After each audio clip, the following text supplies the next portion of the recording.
ఇప్పుడు మీరు చూస్తుంది 7 కేజీస్ షాప్ అంట. Okay. Welcome to the Vizag colony series. ఇది పార్ట్ 3. వైజాగ్ కాలనీకి మేము కరెక్ట్‌గా 3:30కి రీచ్ అయిపోయాము. అక్కడ ఇంకా ఐలాండ్‌లోకి వెళ్ళాలంటే బోట్ బుక్ చేసుకోవాలి. అంతకంటే ముందుగా మేము అక్కడికి ఐలాండ్‌కి వెళ్ళాక తిందామని చెప్పి అక్కడే వండించుకుందామని డిసైడ్ అయ్యాము. అక్కడ కొంతమంది ఉంటారనమాట. ఆల్రెడీ వండుతూ ఉంటారు. మనకు కావాల్సినట్టు చేపని సెలెక్ట్ చేసుకోవచ్చు. అండ్ అక్కడ చికెన్ కూడా ఉంటుంది. మనకి ఎన్ని కేజీస్ కావాలంటే అన్ని కేజీస్ వాళ్ళు వండి పెడతారు అప్పటికప్పుడు. అండ్ రైస్ కూడా మనకి ఎన్ని కేజీస్ కావాలంటే అన్ని కేజీస్ వండుతారు. దానికి కాస్ట్ ఉంటుంది. మేము ఫిష్ ఫ్రై ఇంకా ఫిష్ పుల్స్ చేయించుకున్నాము. చాలా బాగుంది టేస్ట్.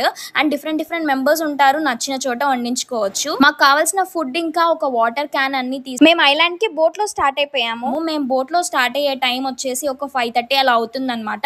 ఇంకా ఆల్మోస్ట్ ఒక హాఫ్ అన్ అవర్ లో సన్సెట్ అయిపోతుంది. సో ఎంత ఫాస్ట్ గా వెళ్తే అంత ఫాస్ట్ గా బెటర్ అని బ్యూటిఫుల్ గా ఉండే సన్సెట్ మాత్రము. అండ్ అక్కడికి వెళ్ళిన తర్వాత వండుకున్నదంతా పెట్టుకొని తిన్నాము. టేస్ట్ అయితే చాలా చాలా బాగుంది. నెక్స్ట్ పార్ట్ కోసం వెయిట్ చేయండి.